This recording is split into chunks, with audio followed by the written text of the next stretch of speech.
శ్రీమాత్రే నమ. జై గురు దత్తాత్రేయ నమ. ఈ వీడియోలో మనం కన్యా రాశి వారు ఏ ఏ రంగాల్లో జీవితంలో పైకి వస్తారో, ఏ ఏ విషయాల్లో వీళ్ళు జాగ్రత్తగా ఉండాలి, వీరు అదృష్టవంతులుగా మారాలంటే ఏ రత్నాన్ని ధరించాలి అన్న విషయాన్ని పరిశీలించే ప్రయత్నం చేద్దాం.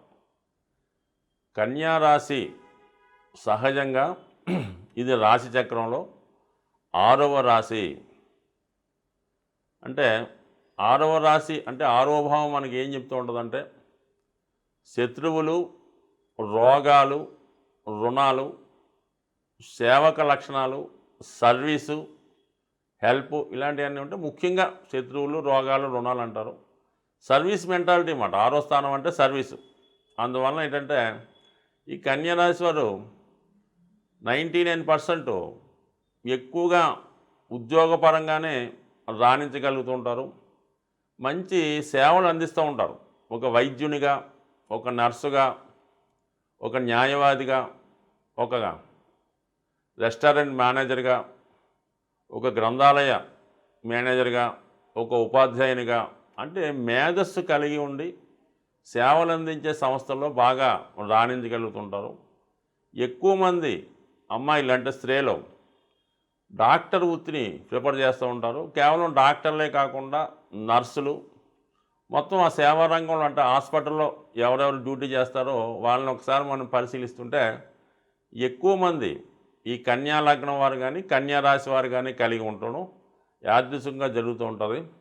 సో వీళ్ళు ఎక్కువ మంది ఇప్పుడు మనం మెడికల్ ఎంట్రన్స్ రాస్తున్న అమ్మాయిల్ని పరిశీలిస్తే 99% ఈ కన్యా రాశి, కన్యా లగ్నం ఉంటారు. దాని తర్వాత వృశ్చిక రాశి, వృశ్చిక లగ్నాన్ని కలిగి ఉంటారు అన్నమాట. వీళ్ళు స్వభావసిద్ధంగా సేవాభావాన్ని కలిగి ఉంటారు. సో మంచి ఉపాధ్యాయులుగా కూడా రాణించగలుగుతూ ఉంటారు అన్నమాట. సో ఎక్కువగా వీళ్ళ యొక్క ఆలోచనలు, వీళ్ళ తెలివితేటలు ఇతరుల అభివృద్ధికి బాగా ఉపయోగపడుతుంటాయి. వీళ్ళు ఏ సంస్థలో ఉద్యోగం చేస్తే ఆ సంస్థ ఖచ్చితంగా జీవితంలో పైకి మంచి టాప్లోకి వస్తుంది. వీళ్ళు ఎవరి దగ్గర ఉద్యోగం చేస్తూ ఉంటారో వాడు ఖచ్చితంగా జీవితంలో పైకి వస్తుంటే ఒక అసిస్టెంట్ డాక్టర్గా పనిచేస్తుంటే ఆ డాక్టర్ బ్రహ్మాండంగా పేరు సంపాదిస్తుంటారు. ఈ విధంగా వీళ్ళు ఇతరుల అభివృద్ధికి నిత్యంలా ఉపయోగపడుతుంటారు అన్నమాట. అయితే వీళ్ళని ఉపయోగించుకోవడమే తప్ప వీళ్ళ మంచి చెడ్డలు చూసేవాడు ఎవడు ఉండడు. సో ఈ విధంగా కొంతకాలం పాటు సఫర్ అయ్యి తర్వాత వీళ్ళే స్వయం కృషితో జీవితంలో పైకి రావడం జరుగుతూ ఉంటుంది. అంటే వీళ్ళకి ఎవరు కూడా బ్యాక్ అయితే ఉండరు, వీళ్ళకి వీళ్ళే జీవితంలో పైకి రావడం జరుగుతూ ఉంటుంది అన్నమాట. సో ఈ విధంగా ఉంటే కన్యా రాశిలో మెయిన్ స్టార్ ఏంటంటే మనకి హస్తా నక్షత్రం. హస్తా నక్షత్రం అంటేనే కన్యా రాశి. హస్తా నక్షత్రానికి చంద్రుడు అధిపతి అవ్వటం వల్ల దాని యొక్క సింబల్ కూడా హ్యాండ్ అన్నమాట. ఇందిరాగాంధీ గారు హస్తం గుర్తు పెట్టినట్టు ఆ హ్యాండ్ సింబాలిక్ కూడా వీళ్ళు మంచి స్కిల్స్ కలిగి ఉంటారు అన్నమాట. అంటే చేతిలో చేసే వృత్తులు అంటే వంట బాగా చేయడం, ఆపరేషన్లు చేయడం, అల్లికలు, కుట్లు ఇవన్నీ కూడా వీళ్ళు ఈ హస్తా నక్షత్రం అంటేనే మనకి కన్యా రాశి. కాబట్టి ఈ హస్తా నక్షత్ర జాతకానికి హస్తం గుర్తు అవ్వటం వల్ల వీళ్ళు చేతిలో చేసే వృత్తులన్నీ కూడా చాలా బ్రహ్మాండంగా చేస్తారు. వంట బాగా చేస్తారు, అల్లికలు, కుట్లు, ఆపరేషన్లు ఏవైనా కూడా మంచి నాలెడ్జ్ కలిగి ఉంటారు, మంచి హ్యాండ్ రైటింగ్ కలిగి ఉంటారు అన్నమాట. సో ఈ విధంగా హస్తా నక్షత్రం మంచి మేధస్సు కలిగి ఉంటారు.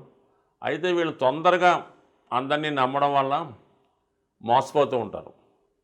ఎక్కువగా ఈ ప్రేమ వ్యవహారాల్లో నమ్మి మోసపోయిన వాళ్ళు ఎవరు అంటే ఖచ్చితంగా ఈ హస్తా నక్షత్రంలో ఉన్నటువంటి అమ్మాయిలు ఉంటారు, కొంతమంది అబ్బాయిలు కూడా ఉండే అవకాశాలు ఎక్కువగా ఉన్నాయి. అంటే వీళ్ళు చైల్డిష్ మెంటాలిటీ కలిగి ఉంటారు అన్నమాట. చిన్నపిల్ల మనస్తత్వాన్ని కలిగి ఉండి అందరినీ తొందరగా నమ్ముతూ ఉంటారు. నమ్మి వాళ్ళకి ధనాన్ని కానీ బంగారాన్ని కానీ అంటే హెల్ప్ చేయడం ఉద్దేశంలో ఇంకో ఉద్దేశంతో సర్వం కూడా త్యాగం చేస్తూ ఉంటారు. చివరికి వాళ్ళ చేతిలో మోసపోవడం జరుగుతూ ఉంటుంది ఈ నక్షత్ర జాతకులు. సో ఈ నక్షత్రానికి చంద్రుడు అధిపతి అవ్వటం వల్ల ఈ లక్షణాలు కొంతవరకు చంద్రుడు ఒక ప్లానెట్ ఇలాంటి కన్నింగ్ నేచర్ కలిగి ఉన్నటువంటి వాడు చంద్రుడు అన్నమాట. అంటే ఇది పురాణాల ఇతిహాసం ప్రకారం ఎక్కడైతే విద్య నేర్చుకుంటాడో ఆ విద్య నేర్చుకున్న గురువు యొక్క భార్యనే మోహించి ఆవిడతో సంతానాన్ని కలుగుతాడు. అదే బుధుడు. ఈ చంద్రుడికి తారకి జన్మించినటువంటి సంతానమే చంద్రుని యొక్క ప్రొడక్టే బుధుడు మాట. అందుకని ఆ బుధుడు కన్యా రాశికి అధిపతిగా ఉంటే చంద్రుడు ఆ మెయిన్ తారగా అక్కడ చంద్రుడి యొక్క రాశి హస్త నక్షత్రం అక్కడ ఉండడం ఈ కొద్దిగా ఈ లక్షణాలు ఈ చంద్రుడి యొక్క లక్షణాలు కలిగి మోసపోవడం జరుగుతూ ఉంటుంది అన్నమాట వీళ్ళు. సో అలాగే మరి తర్వాత చిత్తా నక్షత్రం ఇది మోస్ట్ ఇండివిజువల్ స్టారు, స్వయం కృషితో జీవితంలో పైకి వచ్చే నక్షత్రం. ఇది సింగిల్ స్టార్గా చిత్తా నక్షత్రం అన్నది ఎక్కడున్నా సరే వీళ్ళ గుర్తింపు కనబడుతూ ఉంటుంది అన్నమాట. ఏ మారుమూల ఉన్నా సరే వాళ్ళ యొక్క డ్రెస్ వాడే విధానం వల్ల కానీ, వాడు యాటిట్యూడ్ వల్ల కానీ, వాళ్ళ దేహ సౌందర్యం కానీ ఈ చిత్తా నక్షత్ర జాతకులకి గుర్తింపు రావడం జరుగుతూ ఉంటుంది. అంటే వీళ్ళు కొంత డిఫరెంట్గా ఉంటారు. వీళ్ళ లైఫ్ స్టైల్ కానీ, వీళ్ళ డ్రెస్ విధానం కానీ కొంత విచిత్రంగా, కొంత అప్ టు డేట్గా, కొంత మోడరేట్గా రావడం జరుగుతూ ఉంటుంది. ఎక్కువ ఫ్యాషన్స్ ఫాలో అవుతుంటారు అన్నమాట. సో ఈ చిత్తా నక్షత్రానికి కుజుడు దశతో వీళ్ళ లైఫ్ ప్రారంభమవుతే వీళ్ళ అధిదేవతగా విశ్వకర్మ ఉండడం జరుగుతూ ఉంటుంది. అంటే విశ్వకర్మ యొక్క వృత్తి ఏంటంటే దేవతలకి ఆయుధాలు తయారు చేయడం, వాళ్ళకి గృహాలు నిర్మించడం, ఇది ఆయన యొక్క పని. అందువల్ల ఈ జాతకంలో ఈ నక్షత్రంలో జన్మించిన వారు మంచి శిల్పులుగా, అలాగే మంచి ఆర్కిటెక్టులుగా, మంచి సివిల్ ఇంజనీర్స్గా తయారవుతూ ఉంటారు. మరి ఇప్పుడు ఈ మోడర్న్గా ఈ ప్రస్తుతం సినిమాల్లో కొత్త కొత్త ఆయుధాలు మనం చూపిస్తూ ఉంటారు. ఈ కొత్తగా వచ్చినటువంటి డైరెక్టర్లు ఈ ఆయుధాలు తయారు చేసేవాళ్ళు కూడా ఈ నక్షత్రానికి సంబంధించిన వాళ్ళే అయి ఉంటారు. అందుకనే వాళ్ళు కొత్త కొత్త ఆయుధాలని తయారు చేసి సినిమాల్లో పెట్టడం జరుగుతూ ఉంటుంది అన్నమాట. అంటే ఈ చిత్తా నక్షత్రంలో జన్మించిన వాళ్ళకి క్రియేటివిటీ చాలా ఎక్కువగా ఉంటుంది అని చెప్పడం జరుగుతుంది. అందుకని ఈ కన్యా రాశి వారు మంచి హెల్పింగ్ నేచరు, వీళ్ళ యొక్క ఆలోచనలు, వీళ్ళ యొక్క టాలెంటుతో ఇతరులని అభివృద్ధి చేస్తూ ఉంటారు. మంచి మిమిక్రీ ఆర్టిస్టులుగా కూడా రాణిస్తూ ఉంటారు. అంటే వీళ్ళు ఎక్కువ అనుకరణ చేస్తూ ఉంటారు. అంటే పెద్దవాళ్ళని అనుకరించి ఆ పందాలో వెళ్తూ ఉంటారు. అది కేవలం మిమిక్రీయే కాదు, వాళ్ళు ఎవరన్నా మంచి రచయితలను వాళ్ళని అనుకరించి దాని ప్రకారం వెళ్ళడం, ఒక మ్యూజిక్లో పెద్దవాళ్ళ దగ్గర సంగీతం నేర్చుకుని వాళ్ళని అనుకరిస్తూ వాళ్ళ బాణీలు ఫాలో అవ్వడం. అంటే వీళ్ళ ఫాలోవర్స్గా మిమిక్రీ ఆర్టిస్టులుగా, కాపీయిస్టులుగా, అలాగే ఒకళ్ళు చేసిన పని ఇంకా ఎక్కువగా బాగా కృషి చేసి ప్రజెంట్ చేసే విధానంతో ఈ రాశివారు ఎక్కువగా మేధావులుగా ఉంటారు. మంచి హెల్పింగ్ నేచర్ కలిగి ఉంటారు. అయితే వీళ్ళ జీవితంలో ఎక్కువగా వీళ్ళ సంపాదించిన ధనాన్ని నమ్మక ద్రోహంతో మోసపోవడం జరుగుతుంటుంది. అంటే వీళ్ళు జీవితం అంతా కష్టపడి ఒక 30 సంవత్సరాలు 40 సంవత్సరాలు కష్టపడి చివరికి పిఎఫ్ఓ లేదా రిటైర్మెంట్ క్యాషో లేదంటే వీళ్ళు అమ్మిన ఆస్తి కొంత డబ్బు వచ్చినప్పుడు వీళ్ళ బంధువులు ఎవరో చేరి, లేదంటే వీళ్ళ సంతానం కూతురో కొడుకో లేదంటే అల్లుడో ఎవరో మొత్తం మీద వచ్చి ఏదో వ్యాపారం చేసుకుంటామని ఇంకోటని మీకు మళ్ళీ ఎక్కువ వడ్డీ ఇస్తామని చెప్పి ఈ ధనాన్ని వాళ్ళు తీసుకోవడం, వీళ్ళు కూడా అలాగే హెల్ప్ చేస్తారు. చివరికి వాళ్ళు ఇవ్వకపోవడం, చివరి జీవితంలో వీళ్ళు కష్టపడడం కూడా జరుగుతుంటుంది. ఖచ్చితంగా ఈ రాశివారు సంపాదించిన ధనాన్ని ఇతరులు అనుభవిస్తారు అన్నమాట. వీళ్ళు అనుభవించలేకపోతుంటారు. వీళ్ళు దాచుకున్న ప్రతి రూపాయి కూడా వేరే వాళ్ళు అనుభవిస్తూ ఉంటారు. చివరి జీవితంలో ఏమీ లేకుండా కూడా ఇబ్బంది పడడం జరుగుతూ ఉంటుంది. అది మోసం అవ్వచ్చు, వీళ్ళు ఇష్టపూర్వకంగా ఇవ్వచ్చు. కానీ మొత్తం మీద అంటే చివరి లైఫ్లో ఖచ్చితంగా కన్యా రాశి వారు ఇబ్బంది పడుతూ ఉంటారు. అందువల్ల ముందు జాగ్రత్తగా మీ ఓల్డ్ ఏజ్ని ఊహించుకొని కొంత జాగ్రత్తగా, అంటే పెన్షన్ గట్ట వస్తే పర్లేదు కానీ కొంత జాగ్రత్తగా ఉండడం. ఎక్కువ మంది అంటే చిన్న చిన్న ఉద్యోగులు, సాధారణ వ్యాపారస్తులు, ఎక్కువ మిడిల్ క్లాస్ అంతా కూడా కన్యా రాశి లేదా కన్యా లగ్నంలో ఉంటారు. కాబట్టి వీళ్ళు ప్రస్తుత దానికన్నా భవిష్యత్తుని ముందుగా ఆలోచించి చివరి జీవితంలో కొంత మీ మెడికల్ ఖర్చులకో, మీ నిత్యావసరాలకో కొంత ధనాన్ని దాచుకుంటే తప్ప, లేదంటే మీ సొంత వారితోనే వెలివేయబడి చివరికి మీ జీవితం అనాథాశ్రమంలోనూ ఓల్డేజ్ హోమ్లోనూ గడపవలసి ఉంటుంది. కొంత జాగ్రత్తగా జీవితాన్ని ప్లాన్ చేసుకోకపోతే చివరి జీవితంలో ఇబ్బంది పడే జాతకంలో కన్యా రాశి వారు, కన్యా లగ్నం వారు ఉండడం జరుగుతుంది. ఇక వీళ్ళ యొక్క గ్రహాల స్థితిగతులు ఎలా ఉంటాయంటే, లగ్న దశమాధిపతి బుధుడు అవటం వల్ల వీళ్ళ వ్యక్తిగత సామర్థ్యంతోనే వీళ్ళ యొక్క వృత్తి ఆధారపడి ఉంటుంది అన్నమాట. వీళ్ళు ఎంత టాలెంట్ పెంచుకుంటే వృత్తిలో అంత డెవలప్మెంట్ అవుతూ ఉంటారు. వీళ్ళ ఆరోగ్యం బాగుంటే వీళ్ళ వృత్తి బాగుంటుంది, వీళ్ళ యాటిట్యూడ్ బాగుంటే వీళ్ళ వృత్తి బాగుంటుంది, వీళ్ళ ఆలోచన బాగుంటే వీళ్ళ వృత్తి డెవలప్ అవుతుంటుంది. అలాగే చతుర్థ సప్తమాధిపతి గురువు అవటం వల్ల, ఈ లగ్నానికి బాధకుడు అవటం వల్ల భార్య నుంచి లేదా జీవిత భాగస్వామి నుంచి ఎప్పుడు కూడా విమర్శలు ఎదుర్కొంటూ ఉంటారు. ఎప్పుడు కూడా వీళ్ళకి సూటిపోటు మాటలతో వేధిస్తూనే ఉంటారు ఈ రాశి వారికి భార్య కానీ భర్త కానీ. అయితే వీళ్ళు స్థిరాస్తి బాగా సంపాదిస్తే, ఆస్తులు కూడబెడితే వైవాహిక జీవితం ఖచ్చితంగా అనుకూలంగా ఫేవర్గా ఉంటుంది. లేని పక్షంలో, ఆస్తులు లేని పక్షంలో ఆర్థికపరమైన ఇబ్బందులు ఉన్నప్పుడు వైవాహిక జీవితం కంపల్సరీగా డ్యామేజ్ అవ్వడం జరుగుతూ ఉంటుంది. అదే మంచి తెలివైన భార్య లేదా తెలివైన భర్త, సంస్కారవంతుడైన భార్య, సంస్కారవంతమైన భర్త రావడం జరుగుద్ది. జీవిత భాగస్వామి ఖచ్చితంగా దైవభక్తి, పుణ్య కార్యక్రమాలందు ఆసక్తి, హెల్పింగ్ నేచర్ ఇవన్నీ కలిగి ఉంటారు.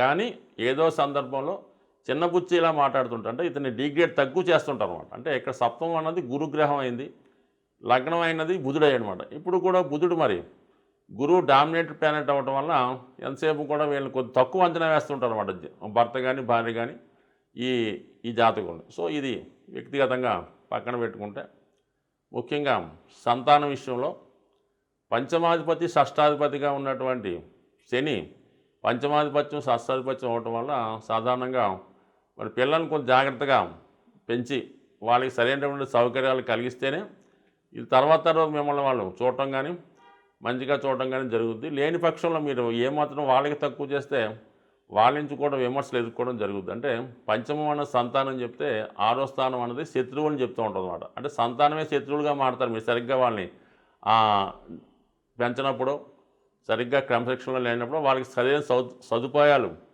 కలగ చేస్తూ వాళ్ళకి సంస్కారంగా ఉంటే తప్ప మీరు వారి నుంచి మీరు మంచి ఫలితాన్ని పొందగలుగుతారు. లేని పక్షంలో ఖచ్చితంగా పిల్లలు శత్రువులుగా మారడం కానీ వాళ్ళతో విమర్శలకు ఎదురవడం కానీ జరుగుతూ ఉంటుంది. సో ఈ విధంగా ఈ రాశి వారికి అటు వివాహ జీవితంలో ఇటు సంతానం వల్ల కొంతవరకు చిన్న చిన్న ఇబ్బందులు ఎదుర్కోవడం జరుగుతుంది. కానీ ఆర్థికపరంగా అన్ని రకాలుగా బాగున్నప్పుడు అన్నీ బాగుంటాయి. వీళ్ళ యొక్క తెలివితేటలతో, వీళ్ళ యొక్క ముందు చూపుతో జాగ్రత్తగా ఉండడం మంచిది. వృత్తిపరంగా సాధ్యమైనంత వరకు వ్యాపారం జోలికి వెళ్లకుండా ఉద్యోగం చేసుకుంటేనే మంచిది. అది వాళ్ళ స్థాయిని బట్టి సలహాదారులుగాను వ్యక్తిగతంగానూ చేసుకుంటే మంచి అభివృద్ధి చెందుతూ ఉంటారు. ఇక ధన భాగ్యాధిపతి శుక్రుడు అవుతున్నాడు కాబట్టి ఒక మంచి ధనయోగం ఈ జాతకులకు ఉంటుంది. ముఖ్యంగా స్త్రీల వల్ల లాభాన్ని కలుగుతూ ఉంటుంది. ఎందుకంటే భాగ్యాధిపతిగా ఉన్నటువంటి శుక్రుడు స్త్రీగ్రహం అవటం, లాభస్థానంలో ఉన్నటువంటి చంద్రుడు కూడా స్త్రీగ్రహం అవటం వల్ల వీళ్ళకి ఒక విధంగా చెప్పాలంటే బంధువుల కన్నా స్నేహితులే బాగా ఉపయోగపడతారు. ఆ స్నేహితుల్లో ముఖ్యంగా స్త్రీలు అంటే అది అధికారులు అవ్వచ్చు, మగవాళ్ళ దగ్గర కన్నా స్త్రీల దగ్గర పని చేయనప్పుడు వీళ్ళకి మంచి బెనిఫిట్ పొందుతూ ఉంటారు అనమాట. ఎందుకంటే భాగ్యస్థానం కూడా బాసుని చెప్తూ ఉంటుంది కాబట్టి స్త్రీ అధికారుల దగ్గర పనిచేసినప్పుడు వీళ్ళు బాగా రాణించగలుగుతుంటారు. అలాగే స్త్రీలతో స్నేహం చేసినప్పుడు కానీ వాళ్ళ నుంచి అంటే ఒక ఎంకరేజ్మెంట్ లభిస్తూ ఉంటుంది. అలాగే పెద్ద సిస్టర్ వల్ల తల్లి తర్వాత పెద్ద సిస్టర్ ఎవరైతే ఉన్నారో వీళ్ళకన్నా పెద్ద అక్క వాళ్ళ కూడా మంచి బెనిఫిట్ పొందుతూ ఉంటారు. మొత్తం మీద ఏంటంటే వీళ్ళకి చెప్పాలంటే స్త్రీల నుంచి మంచి బెనిఫిట్ కలుగుతూ ఉంటుంది అన్నమాట. సో ఈ విధంగా వీళ్ళు సేవా రంగంలో మంచి అనుకూలంగా ఉంటారు. కానీ మంత జాగ్రత్తగా ఉన్నా కూడా దగ్గర వాళ్ళతో చేతిలో మోసపోవడం అనేది ఈ జాతకంలో చాలా 99% జరుగుతుంటాయి. కాబట్టి ఆర్థిక విషయాల్లో జాగ్రత్తగా ఉండడం మంచిది. ఇక ఈ జాతకులు పచ్చ ఉంగరం ధరించడం వల్ల అనుకూలంగా ఉంటుంది. సెకండ్ ఆప్షన్గా మరి పెద్దగా మిగతా రికమెండ్ చేయలేం, కానీ ఒక పచ్చ ఉంగరం సరిపోతుంది. కొన్ని సందర్భాల్లో హస్త నక్షత్రంలో జన్మించి ఉంటే వాళ్ళు ముత్యాన్ని కూడా ధరిస్తే లాభాధిపతిగా కొంత మంచి ఫలితం ఇవ్వడం జరుగుతూ ఉంటుంది.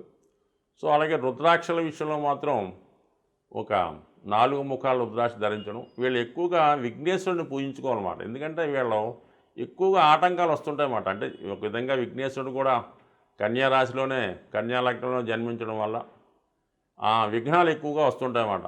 ఒక పని మధ్యలో ఆగిపోవడం, మళ్ళీ మొదటి నుంచి చేయవలసి రావడం, ఈ విధంగా ఏదో విధంగా ఆటంకాలు రాకుండా వాళ్ళు ఉంటారు. నిత్యం విఘ్నేశ్వరుని ఆరాధించడం, సంకటాల చతుర్థి చేసుకోవడం, సంకటనాశన గణేష్ స్తోత్రం చదువుకొని విఘ్నేశ్వరుని నిరంతరం పూజించుకొని మరి లగ్నాధిపతి రాష్ట్రాధిపతి బుధుని యొక్క అనుగ్రహం కోసం విష్ణు సహస్రనామం కానీ వెంకటేశ్వరుని గోవిందనామాలు కానీ చదువుకోవడం వల్ల చివరి జీవితం చక్కగా హ్యాపీగా ఉంటుందని ఆశిస్తూ స్వస్తి.